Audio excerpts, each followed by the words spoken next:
Hello and welcome back everyone, I'm Banana and this is Aurora 4X, our, well, spreadsheet simulator in space. Also, some people call it Dwarf Fortress in space. But I just fell in love with this game. It's really interesting. It has a lot of things that you need to be aware of, and it has a lot of depth, and I like that.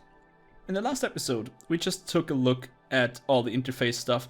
We assigned a governor of Earth, which is called Victoria Coates, and she provides some bonus, or boni actually, to our, well, production or wealth and mining efficiency on Earth, which is nice. We like that.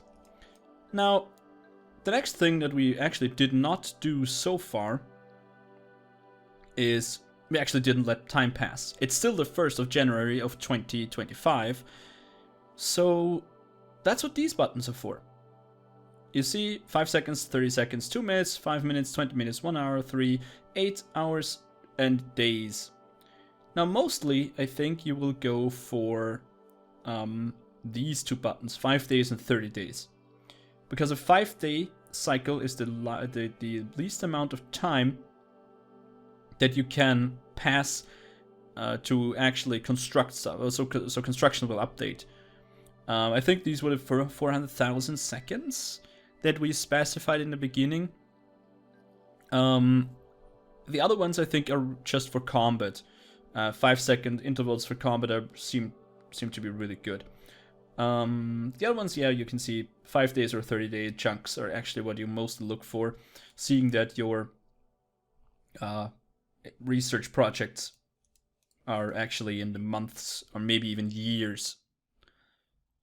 So that's great, but there's one thing that I did in the last episode which I actually want to change a little bit. I don't think we need to convert the mines right about now.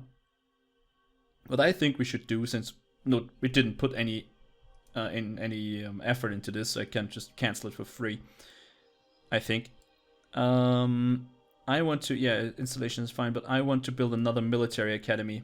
50 seems a little bit much, seeing that the expense is rather high. But our current military academy is at level 1. And our military academy, I think mouse overing gives you a tooltip here. Where is it? There we go. What does it? No, it doesn't. I don't know where I found this then, but I think we're building 2 levels of those. A military academy increases, I think, the chance for getting new scientists and new commanders. Now, commanders are great. You can see the naval officers here. We don't have a Grand Admiral, we don't have a Grand Moff or a Moff. This is a theme because we chose the Galactic Empire theme. If you have your standard, I don't know, United Kingdom or something, for example, you still have just High Admiral or just, you know, Admiral, Rear Admiral, Vice Admiral, stuff like that. It's just a cosmetic thing. See, we have a Captain of the Line, we have a Commodore, but nothing higher. And these guys get promoted, and new ones will join. We will get new commanders, and they will get promoted, and maybe somebody makes it up to a, I don't know, a Grand Moff or Grand Admiral or stuff like that. We will see. We'll see. It's not really that important right now. We have some brigadiers, we have some colonels. We don't have a lieutenant general.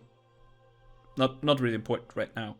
The automated assignment though is pretty cool, because as soon as 2 years pass, so, well, 2 times 12 months, everybody will get reshuffled. So if you have a brigadier general or brigadier or major general or something that is better suited to be the commander of the 10th Garrison Battalion, then it will just get reshuffled automatically, which is really cool. Anyways, I think everything's set. We are currently researching the fusion reaction technology. We're going for improved control and command. Yeah, we're around command and control. And we've set up our industry to build stuff. So it's time to advance time. We're going to turn on auto turns and just click 30-day chunks. Now you can see on the bottom hand here that stuff changes. This is the automated assignment. A lot of commanders have been assigned to different things. We have a new commander in our, Luke Jarvis joined our naval corps. Victoria Coates developed a serious mage. Ah, no, that was our governor. She might live until, I don't know, she's 70 or something. Doesn't really matter. She's 21. What did you get? I mean, come on. And the military academy just finished, and the auto turns got interrupted by this major event, because now our industry is idle.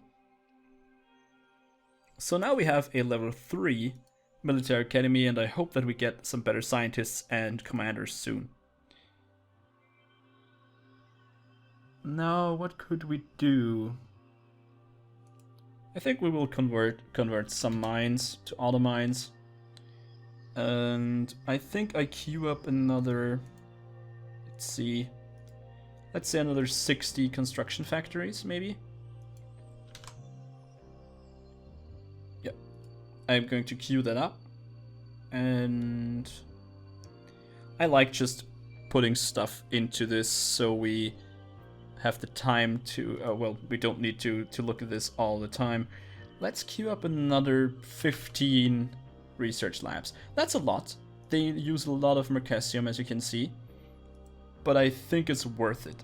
Once again, I think research is king in a 4X game, so I think that's fine enough.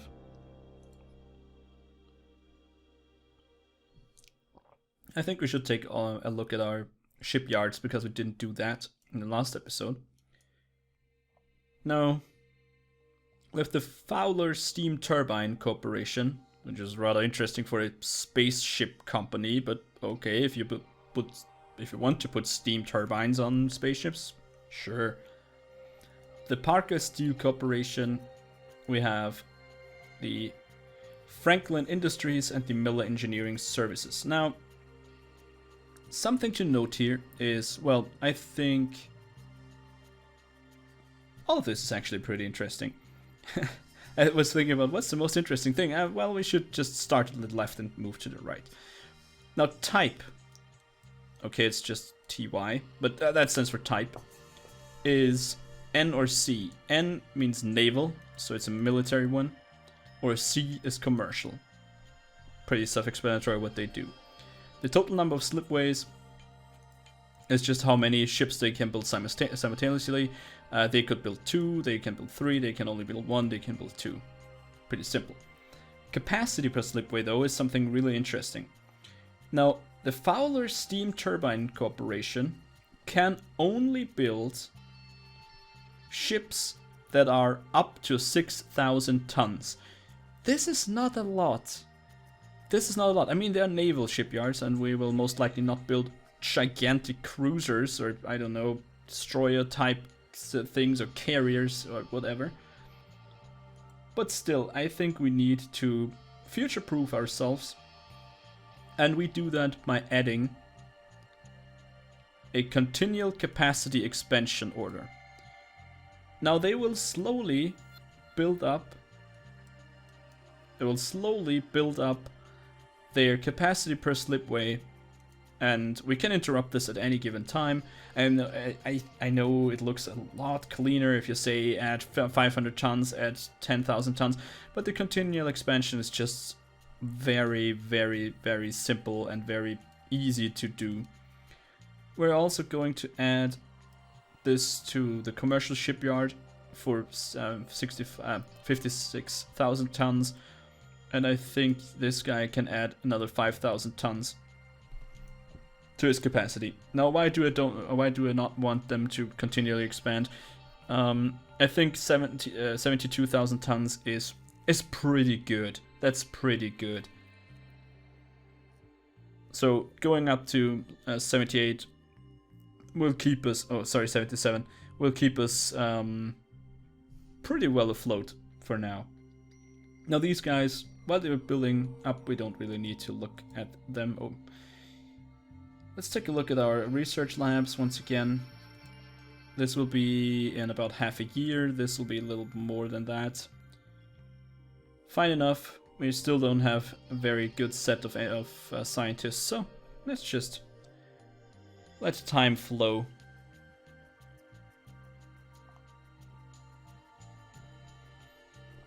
Ooh, Callum Foster increased the research bonus. And the Franklin Industries Incorporated, I think it's incorporated, right? Yeah, they added the 5,000 tons. And maybe we'll just tell them to go for another 10k. Nah, it's fine, it's fine. Don't need that at the moment. I actually think we do the following. We let those guys finish the stellar fusion, no, stellarator. Really? The fusion reactor technology, and as soon as this is done, we're going to go into some other engine technologies. Then we will build our first ship. I think the engines that we have at the moment are a little bit weak and not efficient enough to really go and explore the galaxy. Sorry, the solar system, of course.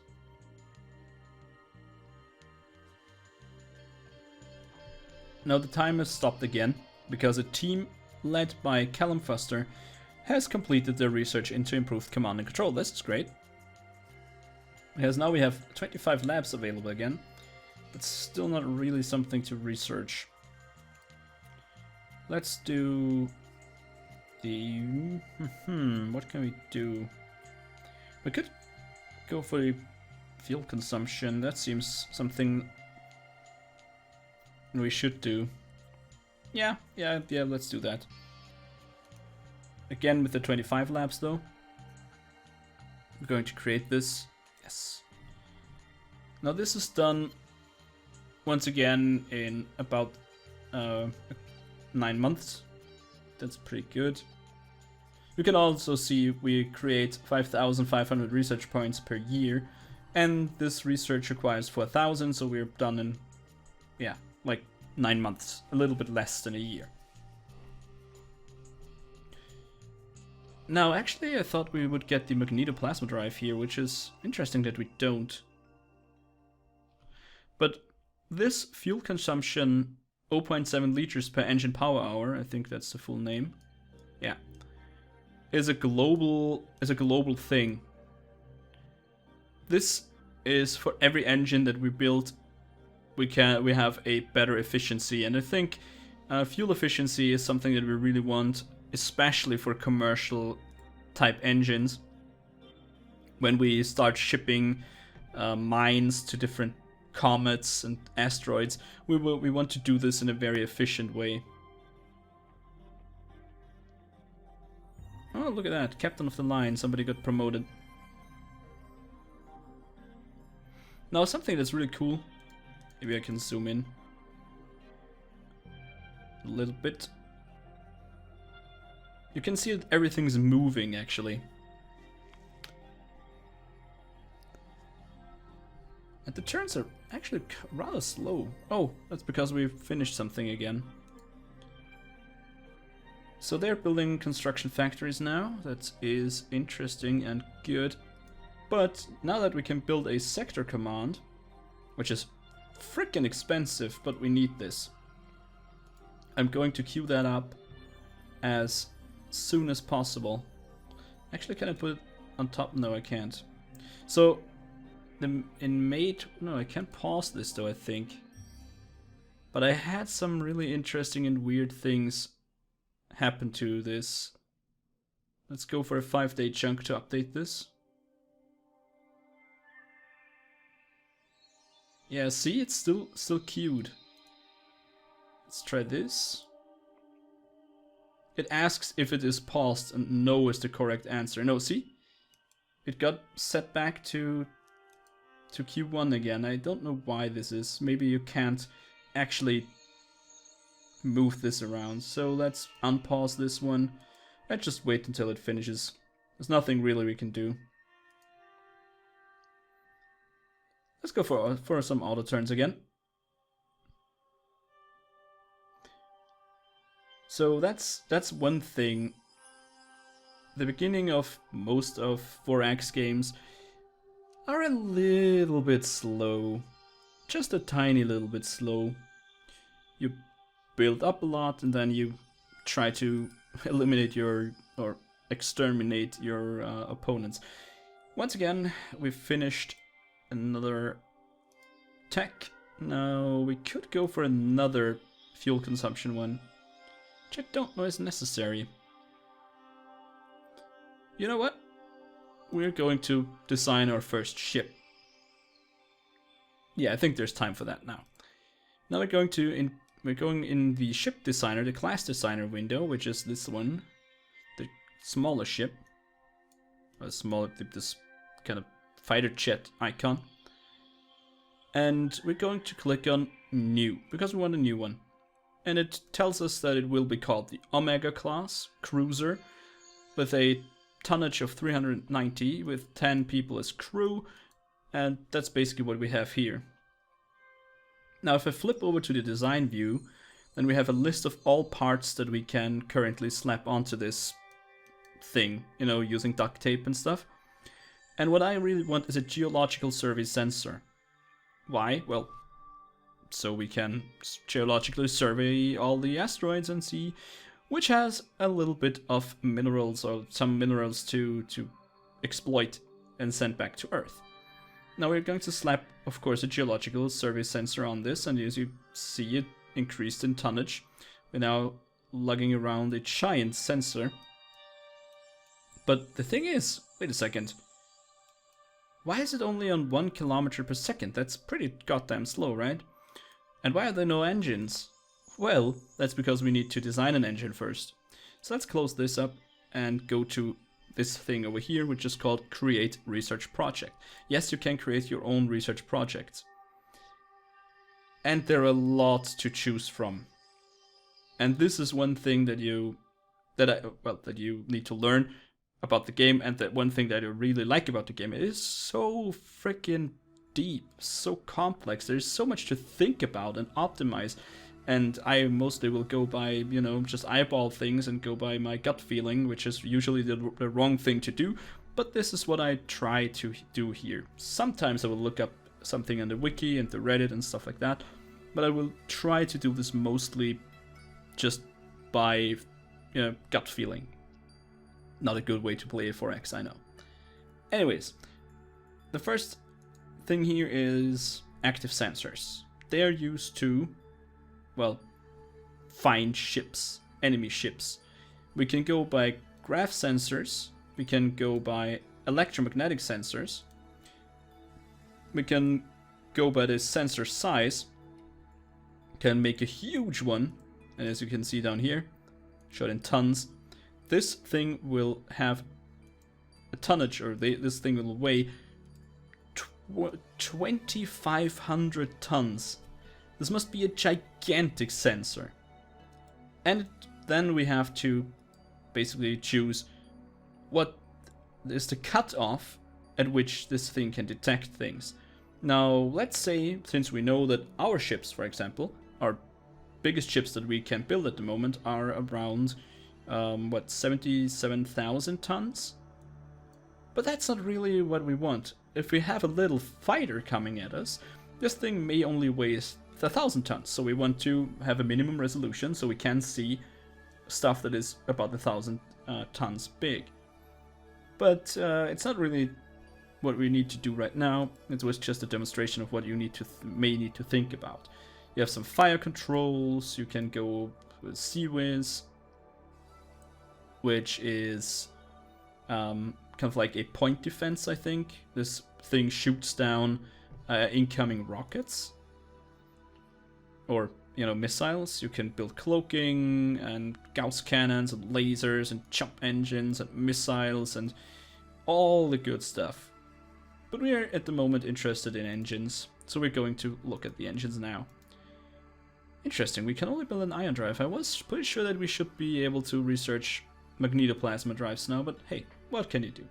Anyway, the engine technology that we're going to use is, of course, the ion drive. The newer ones are always added to the top. So why would you go with conventional engine when we can have an ion drive? Then you need to choose your power and efficiency mode.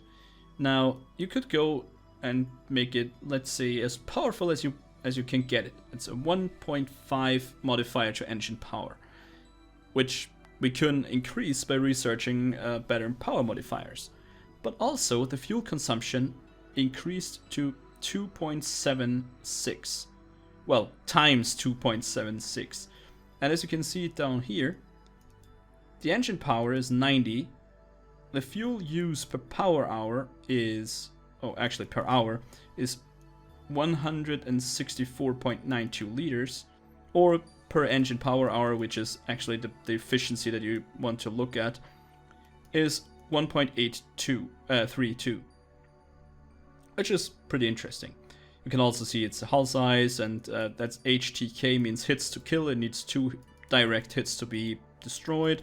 There's a high thermal signature, which we can't reduce. Oh, we can. Cool. But we don't need to because it's a commercial engine anyways. Currently it's classified as a military engine. It will need 45 gallicite to be built, and you need to put in 450 RP to develop this engine.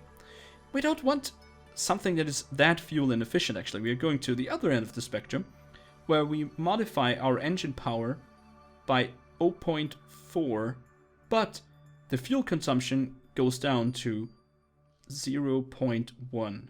And look at the engine, look at this number over here. Boom. We now consume 0.067 liters per engine power hour. Yes, this thing is rather small and not really good. But that's because it's one of the smallest engines we can build. We actually want to go to the other side of the spectrum. We're going to make this thing huge. Now we have a huge engine, which has a power of 240 and still consumes pretty much no fuel at all. And that's actually what we're going to do. We're going to suggest a name. Biotech? Nah, why would you Biotech build this? Aeromarine. Now this sounds a little bit better. McDonald Bryan Aeromarine. That's cool. I like that name. By the way, if you want to have a company or a drive or, I don't know, a ship named after you, or you have a cool name for a ship or class, then just leave it in the comments and I will hopefully include it in the game. I say hopefully because if you suggest unnecessary stupid stuff, I will veto it. You can be sure of that. Not like the UK, that I think it was the UK that built this really changed expensive ship, then had an online vote on how this ship is going to be called, and Boaty McBoatface won, which is a cool name, I agree, but still, good suggestions are always welcome. That's what I want to say. Now, we're going to create this drive, and we're going to call it, 200, maybe, that's good, 240 EP commercial ion drive. As you can see now, it's a commercial engine. That's because we bumped up the hull size. I think everything under 25 and with a specific efficiency modifier is classified as military, and this has a significant impact. So I click create, and you don't get any pop-up for, research project created. No, it's just nothing. Which is a little bit strange, but that's how this game is. Which is fine enough. So now we can go to our research, and if we go to power and propulsion, then you can see the McDonald Bryan Aeromarine 240 engine power commercial ion drive is right here. So we're going to allocate a crap ton of labs to research this bad boy, and it's done in pretty much exactly a month. That's great. Good. So we're going to close this down, and then let 30 days pass. Perfect. And we go for another 5-day chunk. I know it would be done in 1 day, but it doesn't update in 1 day. So I need to go for a 5-day chunk, I think. So now it's the 16th, and we finished the research on the McDonald Bryan Aeromarine drive. Now we go back to the actual thing that we wanted to do, which is build a ship. And I will just auto rename this until I find something interesting. The Pursuit. No, no, no, no. This is a... Execute. No! U-33, no. Yeah. Procurator. Okay, fine enough. And we're going to change the hull type to Geological Survey Vessel, because that's what it is. It doesn't really matter what you put in here. That is just a classification to find things a little bit easier. If you look down your ship list and then you're like, I want to find the geological survey vessels, then you have geological survey vessels. Same as for cruisers and carriers and whatnot. It's just how you want to. It's just a list thing, a tag, so you can find it a little bit easier. It's also a ship. It's not a planetary defense system. It's a ship. And yeah, Procurator, I like the name. It's fine enough. So now we have the design view again. We're going to slap this engine on this bad boy and watch as the speed will go up. Boom. Now it moves at 3,636 kilometers per second, which is okay. I think that's enough. And it has a range of 385 billion kilometers. That's pretty damn good. That's pretty damn good, I think. Because what do you want from this geological survey vessel? Well, I want them to geologically survey the stuff in our solar system.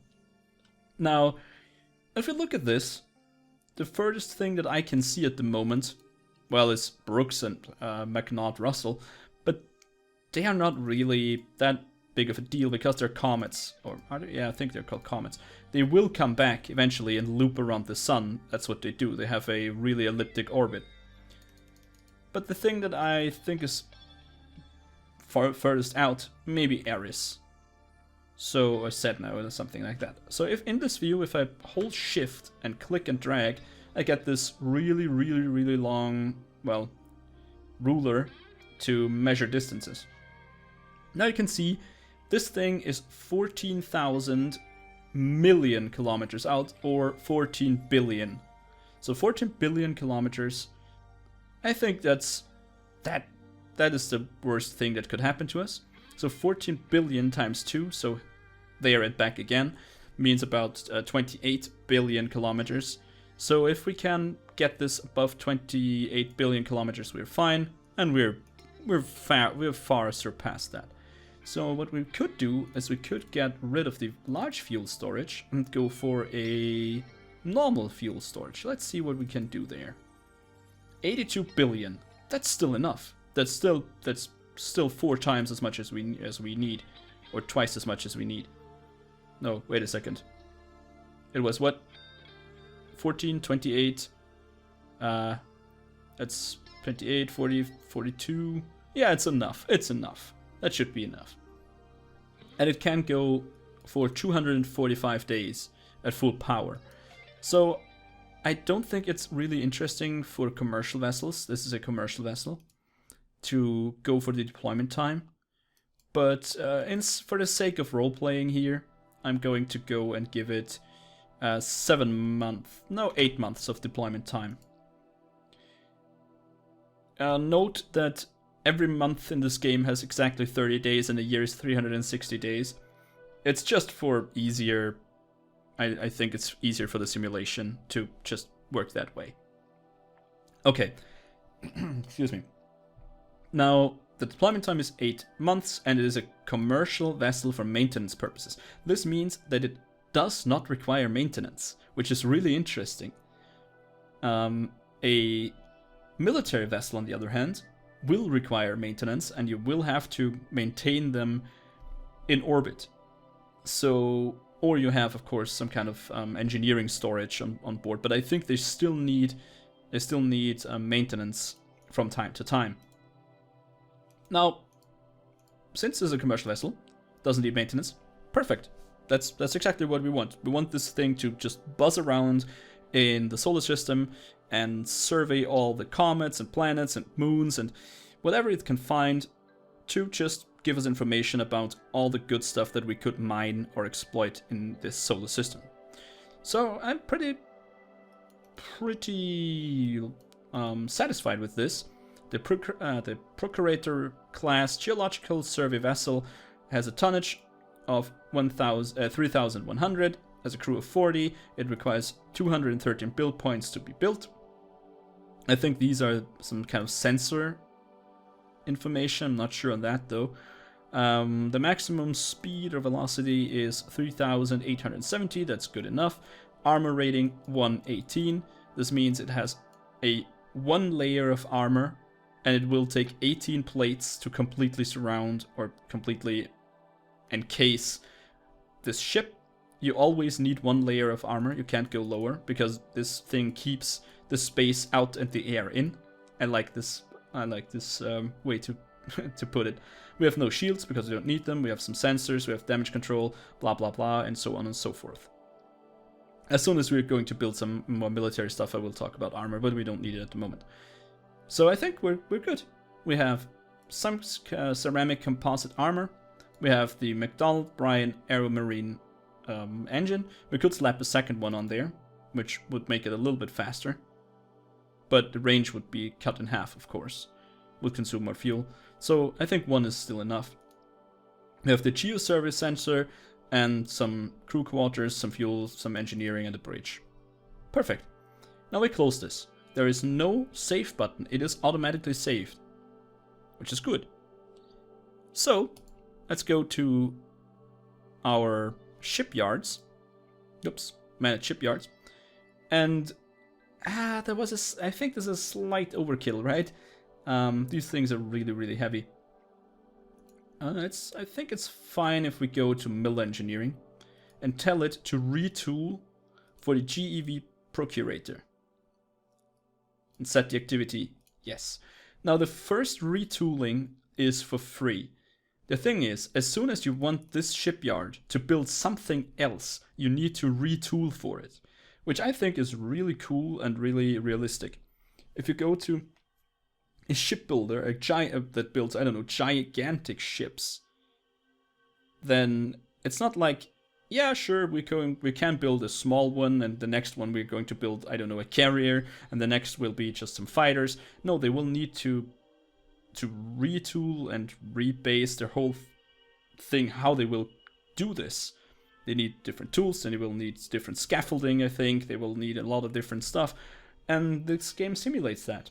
So if you want mill engineering to build something else, you will need to retool, and it will cost stuff and time to do so.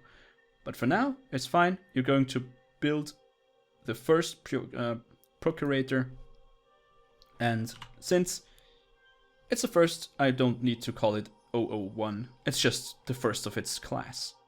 And of course the naming ship, the flagship of this class. So add task, and the shipyard task over here tells you the mill engineering is building the geological survey vessel, progress is 0, and it is done in a little bit more than a year. Awesome. But there's one thing that we need to do, and this is the last thing that I do for this episode, and that's getting a new research going. And we're going to power and propulsion, I think, once again. Or maybe not. Maybe we're going to increase our construction rate. I think this is also not a bad idea. Going to create this. And this will increase our efficiency.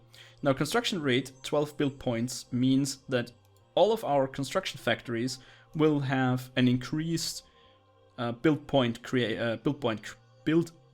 creation. So it makes basically our factories a little bit more efficient, which I like. So that's that. And now nothing else to do but wait for stuff to get finished. And I will do this off camera. So if you like what you saw, then please consider pressing the like button. It's still early in this series, so it helps me determine if this has a future. I hope it does, because I really like the game. Anyways, I hope I see you in the next episode, so thanks for watching, and as always, auf Wiedersehen.